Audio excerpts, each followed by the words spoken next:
Bonjour tout le monde, je me présente, je suis François Dodard de Société RS Components. Je suis responsable projet et je suis en charge notamment d'un projet autour des solutions pour la maintenance connectée. Et je vais passer le relais donc à notre partenaire Believe, donc David. Bonjour à tous, Je donc t'en prie. je m'appelle David, merci beaucoup François. Donc je m'appelle David Borakovic, je suis associé fondateur de la société BeLive et on va discuter aujourd'hui comment à travers nos solutions on est capable de rendre disponible 7 sur 7 les pièces détachées pour vos projets. Alors BeLive, d'abord on va se présenter peut-être en quelques mots. Quelques lignes. Donc, on est une société française basée à Amiens, pour être très précis. On a été créé en 2019 et on a aujourd'hui des bureaux donc en France, aux États-Unis et au Canada. On opère aujourd'hui nos solutions en France, en Allemagne et on a nos premières opérations aux États-Unis. Donc, comme je l'ai dit, on est une société relativement récente. On a été créé en 2019 avec comme core compétence la computer vision et l'intelligence artificielle. On a aujourd'hui 25 employés dans nos équipes. On a levé 4,1 millions d'euros à la création en 2019 et on s'oriente aujourd'hui vers un second tour de table pour alimenter notre croissance parce qu'on a une croissance qui est très bonne. Donc pour ceux qui seraient sur les plateformes Microsoft, on est compatible Microsoft Azure et on travaille déjà donc avec des grands noms de l'industrie. Donc, suite à cette introduction, je vais vous expliquer un petit peu plus en détail comment la technologie qui rend vos pièces détachées, vos équipements disponibles 7 jours sur 7, 24 heures sur 24 fonctionne.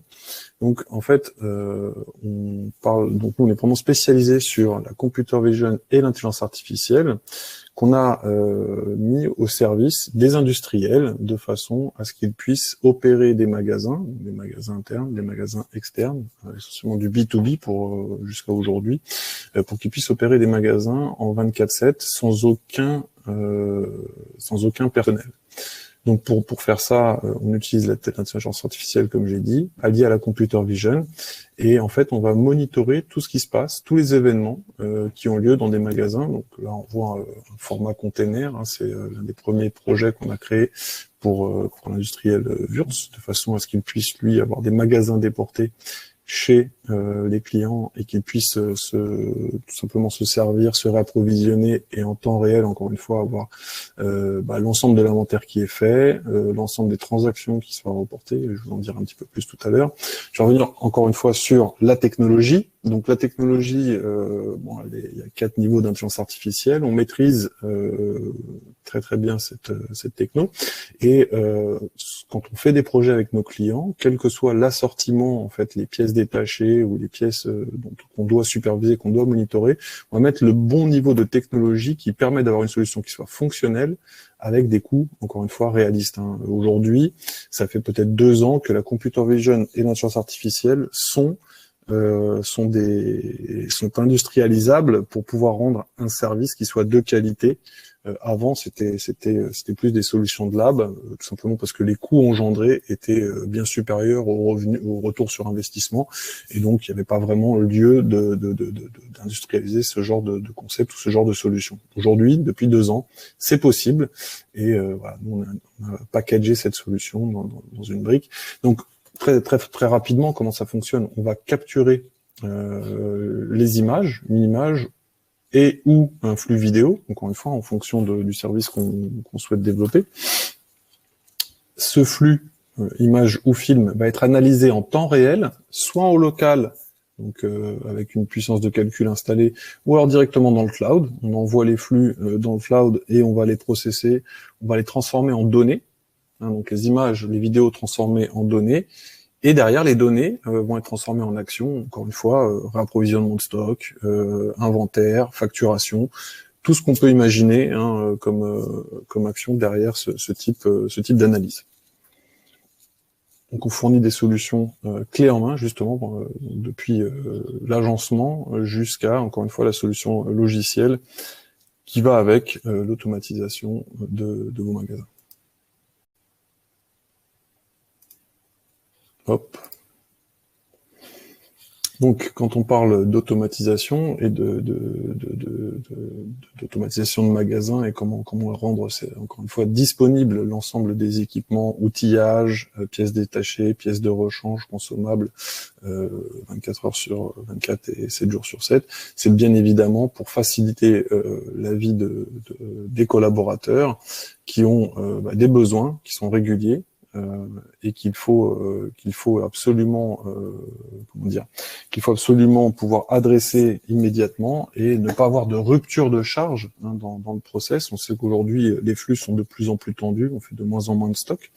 Donc avoir un œil entre guillemets avec ces caméras directement sur ces flux produits, cela permet justement d'améliorer la qualité de service, de diminuer les ruptures de charge chez le client, et donc d'avoir une meilleure gestion finalement de son juste à temps finalement.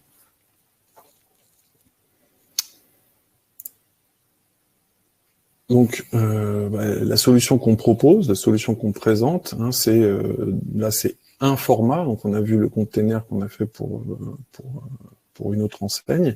Ici, c'est un format qui est co-brandé RS SNCF qu'on a proposé, donc qui est une boutique ou un magasin autonome, donc qui répond à une partie des enjeux qu'on évoque ici, qui va bien au-delà finalement de la mise à dispo 24/7, puisque on est capable de rapprocher ce type de magasin des zones de travail, donc diminuer les temps de trajet.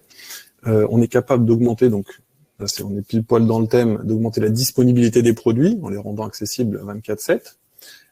Donc ce sont des magasins qui vont être pilotables à distance et de façon centralisée. Donc on va avoir en un coup d'œil l'ensemble des transactions qui sont réalisées sur le parc. En plus de piloter, encore une fois, les produits et les consommables, on est capable aussi de gérer tout ce qui est partie accès. Donc, qui va avoir accès, qui est accrédité à prendre quoi. Et donc, on a une parfaite traçabilité, encore une fois, sur les flux entrants et sortants du magasin. Donc, non seulement, effectivement, ils sont disponibles à tout moment, mais en plus, il y a une totale traçabilité et des équipements, des produits, des consommables, et des collaborateurs qui vont avoir l'usage de ce type d'infrastructure. Donc derrière ça, traçabilité complète, je viens de le dire, on est capable, bien évidemment, comme je l'ai dit, une fois qu'on a transformé les informations, les images en données, de gérer tout ce qui est réappro automatique ou semi-automatique, faire des propositions de réassort à ses clients, ou tout simplement de pousser, encore une fois, l'automatisation des produits. Et bien évidemment, associé à cela, on a un reporting détaillé et temps réel de la consommation par magasin, par région dans lesquelles sont déployés les magasins. Enfin voilà, on peut avoir plein de niveaux et plein de strates d'informations, et avec un niveau de détail qui va encore une fois d'une vision très macro jusqu'au détail vraiment de comment ça se passe dans chacun des magasins, avec une vue encore une fois de temps réel. Et aussi une vue historisée de l'ensemble des événements et de la consommation. Ce type de technologie permet aussi de gérer la question de l'assortiment et des consommables qui sont hors format, entre guillemets, c'est-à-dire qu'il y a d'autres technologies aujourd'hui qui existent sur le marché pour adresser ce genre de besoin de mise à dispo 24/7, mais voilà, la computer vision apporte cette flexibilité que d'autres technologies n'ont pas forcément, c'est de pouvoir s'adapter en fait relativement rapidement à l'ensemble de l'assortiment des pièces détachées et des consommables qu'on peut avoir sous notre supervision. on a un format qui est celui qu'on présente ici, mais il y a une multitude de formats sur lesquels on peut décliner notre technologie jusqu'à tout simplement intégrer nos caméras dans vos magasins existants, les magasins grillagés ou les magasins ou les pièces, les locaux spécifiques dédiés aux pièces de rechange, et on peut ainsi superviser encore une fois des infrastructures qui sont déjà existantes. Hein. C'est pas forcément, même si on fait du clé en main, une solution 360, on peut très bien, encore une fois, en extraire la technologie, les caméras, la partie vraiment active, de la partie passive qui est représentée ici par un container. Mais pour donner quelques ordres de grandeur aussi, je pense que c'est aussi intéressant et important. On a donc 250 références sur ce qu'on peut rentrer sur ce type de format. Et bon, après on peut monter en termes de mètres carrés et donc de références qu'on va superviser, et on peut multiplier aussi ces formats de façon à avoir comment dire à avoir encore une fois le plus de flexibilité possible sur l'ensemble d'assortiments qu'on doit piloter. Autre point très important, en fait, ces outils, on va parler d'outils globalement, où ces magasins sont interfaçables avec vos outils existants, les ERP et la GMAO que vous utilisez déjà, de façon à remonter toutes les informations dedans et à pouvoir faire des réattributions de consommation par lot, par lot, par projet, voilà, et par équipe et par personne, voilà. François, je vais juste passer donc la vidéo, la vidéo Oui,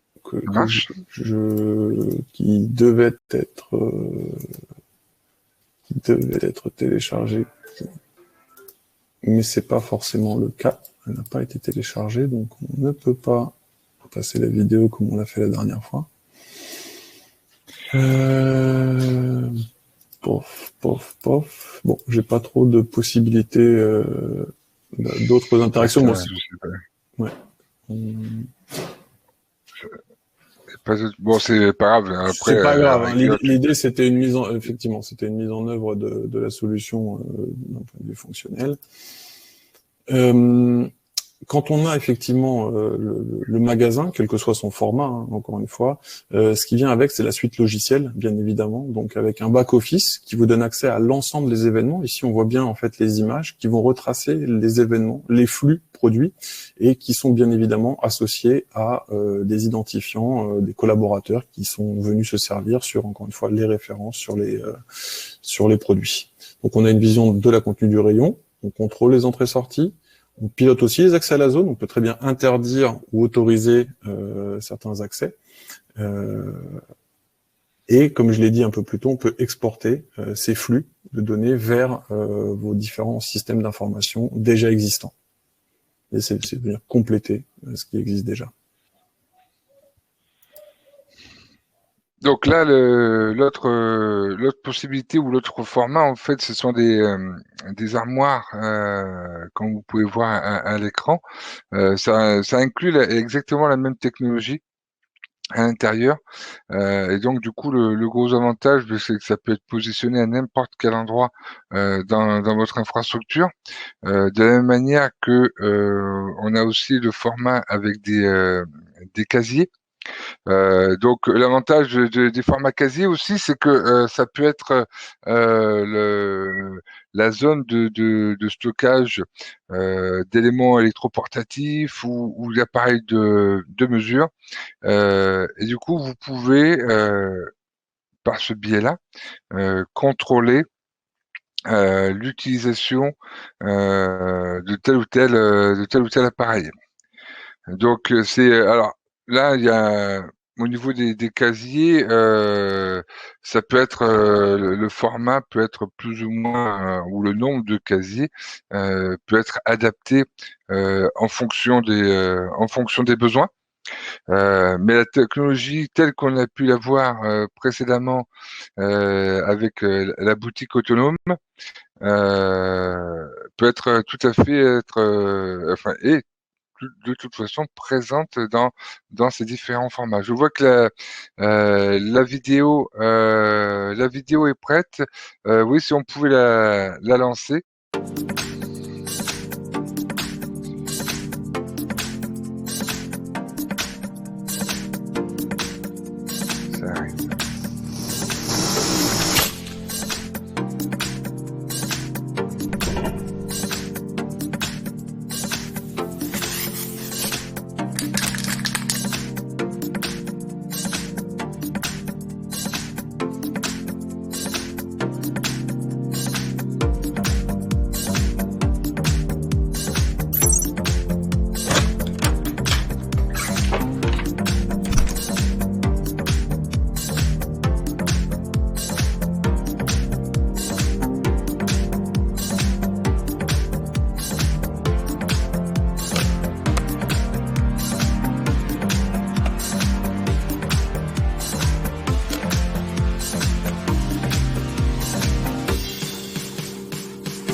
Donc juste avant, David, j'avais présenté un peu le format au niveau casier et au niveau armoire.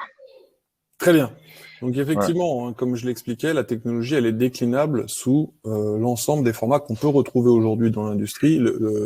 Celui que j'ai pas pu représenter, c'est un local déjà existant, hein, et qu'on connaît tous, hein, encore une fois, un environnement grillagé ou un bureau fermé, enfin voilà, peu importe quel le format exact, on est capable d'introduire nos caméras sur chacun de ces types de formats, tout simplement.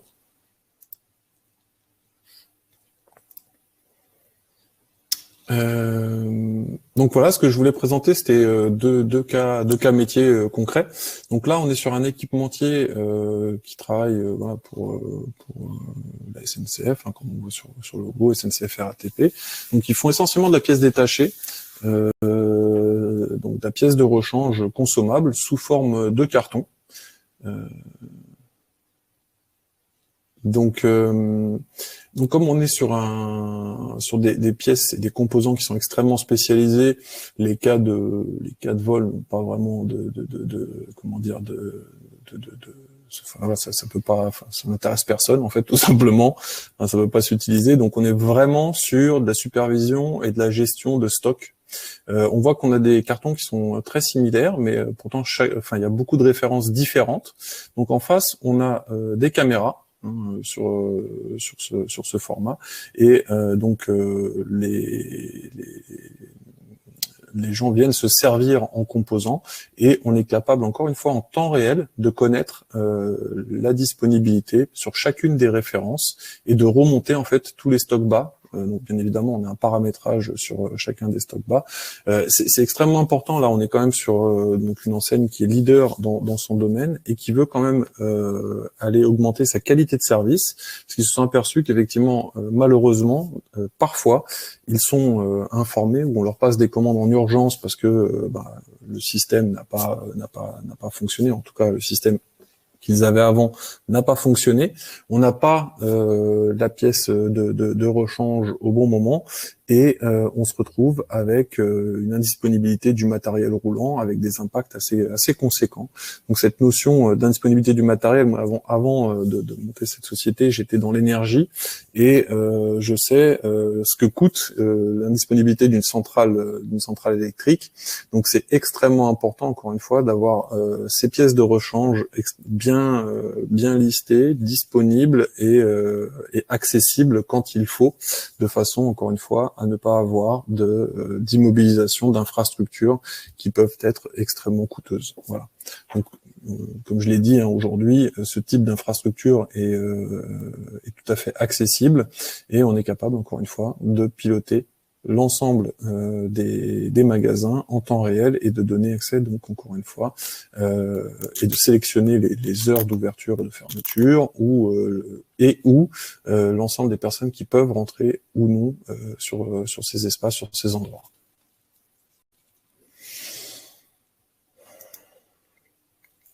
Deuxième cas métier, qui est à la genèse finalement de cette solution de magasin autonome et de magasin piloté par l'intelligence artificielle, c'est le cas métier Wurtz, pour ne pas les nommer, où en fait leur problématique ou le souhait, c'est vraiment exactement celui qui colle au sujet qu'on est en train d'évoquer aujourd'hui, c'est la disponibilité de l'ensemble des pièces de rechange, des consommables, des outils sur un chantier 24 heures sur 24, encore une fois, venant du monde du chantier, des constructions de centrales électriques, on arrive très facilement à tourner en 24/7 pour rattraper les retards, parce on peut avoir à faire face à des très très grandes pénalités. Donc enfin, ce genre d'organisation sans la partie automatique, je la connaissais très bien. On avait un magasinier qui était à l'intérieur et qui rendait, encore une fois, l'ensemble des consommables et des outils disponibles et accessibles aux équipes qui devaient, encore une fois, travailler jour et nuit. Et j'étais très content de pouvoir aujourd'hui trouver une solution un petit peu plus humaine, parce que c'est pas non plus facile d'avoir quelqu'un dans ce format de container. C'est pas voilà. Et donc voilà, ça rend tout simplement les choses beaucoup plus faciles, beaucoup plus traçables, beaucoup plus sûres aussi pour tout le monde, hein, encore une fois, et accessoirement aussi un petit peu moins coûteux. Donc c'est plutôt intéressant. Donc, comme vous pouvez le voir, hein, on gère des assortiments extrêmement variés. Donc, ce sont des petites photos, mais pour vous donner un ordre de grandeur, chez Wurtz, ils ont 1 million de références. Donc, aujourd'hui, on n'a pas 1 million de références dans notre base de données qu'on va piloter pour eux. En revanche, voilà, on a déjà plusieurs milliers de références qui sont supervisées par nos caméras pour le compte de ce client.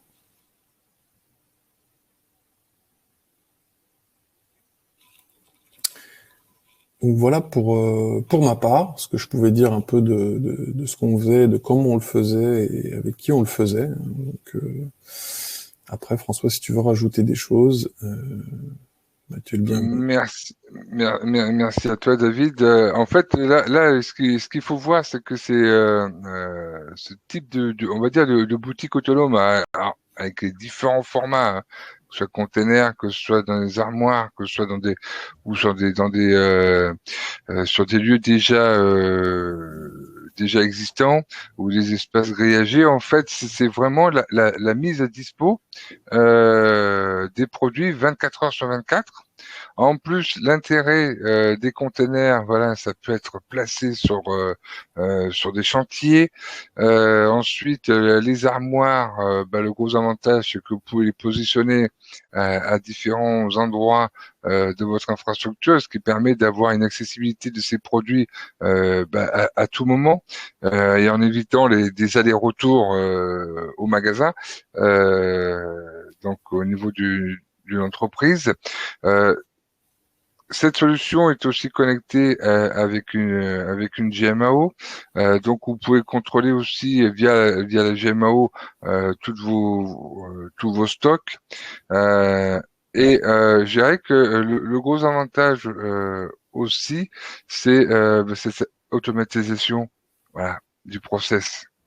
Dès que vous voulez contrôler, en fait, vous pouvez définir qui peut avoir accès. Et donc, il y a un côté gros avantage. Donc, alors effectivement, le point soulevé concernant la partie EPI, effectivement, que ce soit dans les formats container, que ce soit dans les formats armoires, vous avez une mise à disposition immédiate de tout type de produits de pays, hein, comme les masques, les gants ou des lunettes ou du gel hydroalcoolique. Enfin bref, tout ce type tous ces produits qui sont extrêmement nécessaires. Et voilà, encore une fois, c'est la mise à dispo immédiate et accessible facilement. Et vous, derrière, vous pouvez contrôler, hein. Vous pouvez contrôler tout ce qui est utilisé, tout ce qui est consommé. Et donc, par voie de conséquence, ça génère des réductions de coûts parce qu'il n'y a plus de déperdition de produits. Et du coup, ça génère, encore une fois, une réduction de vos coûts d'achat. Et ça va entrer dans une logique de TCO. Donc après on va dire tout projet peut être étudié là avec notre partenaire Believe où là effectivement en fonction de votre besoin telle ou telle la technologie peut s'adapter dans tel ou tel environnement. Est-ce que vous avez des questions par rapport à ce que vous avez vu? Est-ce que ça vous paraît clair? N'hésitez pas, hein. De toute façon, sachez que ces vidéos seront disponibles à la fin de la journée. Et ça la rentre. Ce type de technologie est une approche de la maintenance connectée. Voilà. je ne sais pas si vous avez pu assister à plusieurs webinaires durant ces 3 derniers jours que nous avons proposés autour de la maintenance connectée, mais voilà, ça fait partie d'une des solutions de l'écosystème que nous avons souhaité mettre en place et voilà, qui propose différentes approches, différentes solutions qui sont modulables, qui sont sur mesure et surtout qui sont interopérables. Les dates de préemption des produits, est-ce que ça peut être géré, David? Alors, aujourd'hui, ce qu'on disait, hein, date de péremption, oui, on peut les gérer. Je mets un peu de temps à répondre hein, parce que la réponse est un peu plus complexe. Ça dépend en fait comment on va vouloir gérer les lots entre guillemets. Quand on parle de date de péremption, est-ce qu'on veut savoir si chacune des boîtes de référence qui sont dans le magasin, voilà. On va pas savoir gérer en fait la traçabilité au volume, c'est-à-dire que si on rentre des produits périssables et que les plus anciens restent toujours au fond et qu'on n'a que des rotations sur ceux qui sont devant, on va pas pouvoir le gérer en automatique. En revanche, pour tout ce qui est appareil de métrologie ou tout appareil qui nécessite encore une fois des recalibrages, là on va pouvoir effectivement avoir une traçabilité à l'outil, au produit et avoir des alertes. Donc pour la partie effectivement péremption à proprement parler sur des lots et un flux, on va pas pouvoir avoir cette traçabilité spécifique. En revanche, encore une fois, l'autre aspect que j'ai évoqué, lui, est couvert par la solution. Alors, j'en profite sur le côté par rapport au point soulevé sur les appareils de mesure. Effectivement, on peut automatiser. En fait, c'est un des sujets qu'on a abordé hier, d'automatisation en fait du process et de gestion du parc d'appareils de mesure. Et donc du coup pour lesquels on peut aussi s'appuyer sur des organismes comme un ESAT qui viendrait récupérer le produit, le ferait calibrer et après le redéposerait au même endroit évidemment dans le container ou dans le casier en fonction du besoin du client. Donc ça c'est voilà des solutions. Encore une fois, voilà, ça fait partie des solutions qui sont réalisables et qui génèrent derrière. Alors, il y a le côté réduction de coût, hein. Là, le fait de faire intervenir ou d'automatiser ce process au niveau de la gestion des appareils de mesure et le fait d'intégrer ces organismes, enfin l'organisme ESAT, vous rentrez aussi dans une logique de RSE. Donc voilà, c'est tous ces avantages qu'on veut mettre en avant par le biais de ces différentes solutions. Est-ce qu'il y a d'autres questions? Est-ce que vous avez d'autres questions concernant ce sujet au niveau donc de la boutique autonome ou des armoires connectées? N'hésitez pas.